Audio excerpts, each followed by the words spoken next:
Diputados y senadores aprueban el Fondo de Pensiones del Bienestar. ¿El gobierno se quedará con las Afores? Vamos a ver. Primero es necesario un poco de contexto. Antes las pensiones estaban a cargo del IMSS. La gente trabajaba toda su vida y cuando llegara a su edad de retiro a los 60, recibirían una pensión de hasta el 100% de su salario. Si ganabas 10,000 pesos y hacías todo bien a la perfección, podías recibir una pensión de hasta 10,000 pesos. Y este dinero vendría de la gente que todavía trabajaba. Los jóvenes mantenían a los retirados con la esperanza de algún día ser mantenidos por alguien más, básicamente, pero cada vez había menos gente naciendo y trabajando, así que esto no era sostenible en un largo plazo y quebró. Ahí es cuando nace la ley 97 y se crean las Afores. Ahora cada quien aporta a su propio retiro. Lo que logras acumular en tu Afore es lo que tendrías para tu vejez, y esta aportación vendría de tres partes: tu patrón, el gobierno y tú como trabajador. Sin embargo, el esquema resultó insuficiente. Las bajas aportaciones y rendimientos nos llevan a tener la oportunidad de retirarnos con un 30 a 45% de nuestro sueldo aproximadamente. ¿Ahora ves el problema? Por eso en 2020 se decide reformar este esquema. Se incrementa la aportación que ponen los patrones a las Afores de sus trabajadores de 5 a 13%, que iría subiendo poco a poco hasta 2030, cosa que suena bastante bien, la verdad. La pregunta es, ¿las y los empresarios podrán con esta carga extra o quebrarán en el intento? Lo veremos los próximos años. En esta misma reforma se redujeron las semanas cotizadas mínimas para alcanzar pensión y las comisiones que cobraban las Afores bajaron a prácticamente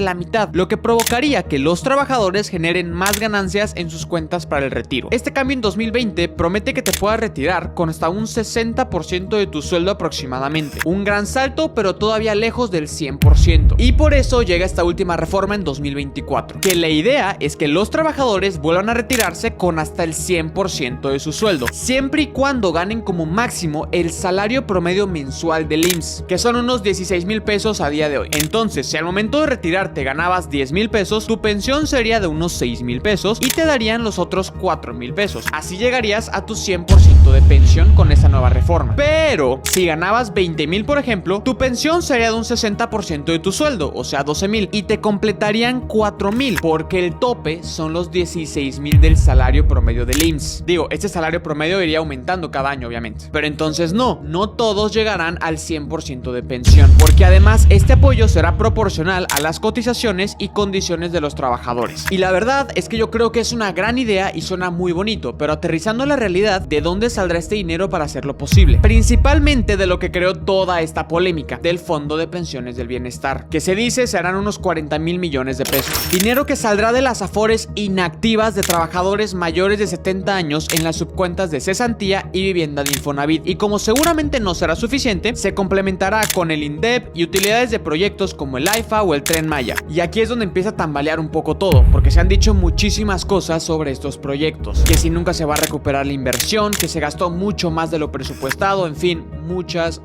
cosas. Ahora, regresando al Fondo de Pensiones del Bienestar, también se empezó a decir que el gobierno se quería robar el dinero de las Afores. Pero antes de que saques conclusiones, déjate explico cómo funcionará. Cuando un trabajador del sector privado llega a los 70 años o un trabajador del Estado llega a los 75 años, si su Afore está inactiva, este dinero automáticamente se irá al nuevo fondo. El gobierno no va a administrar todas las Afores, solo las cuentas inactivas, y los beneficiarios podrán reclamar estos recursos en cualquier momento.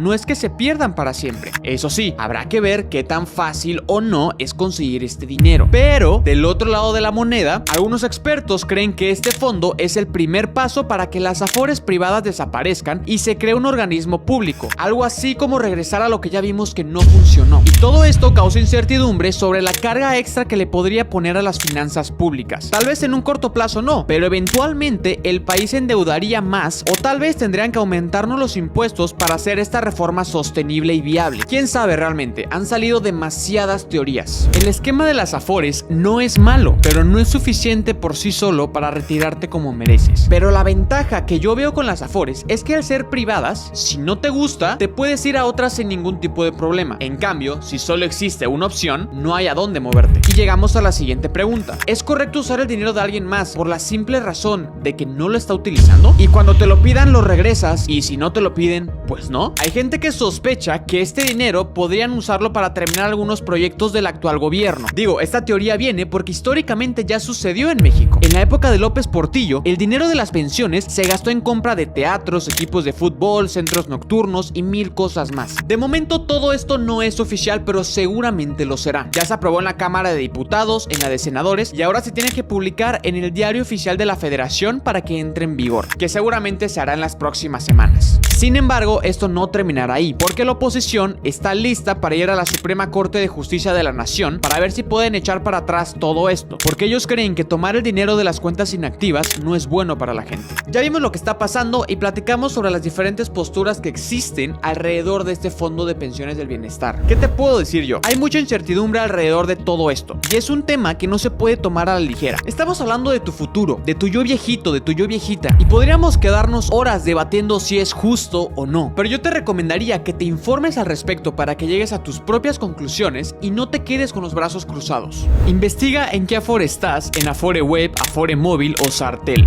Checa que tu información esté bien, revisa quiénes son tus beneficiarios legales y avísales que tienes Afore. Por si algo pasa, puedan reclamarla. Y si está dentro de tus posibilidades, complementa esa Afore con un plan personal de retiro privado o busca otra alternativa para que pase lo que pase, asegures un buen retiro y no termines en una situación donde la única persona perjudicada serás tú.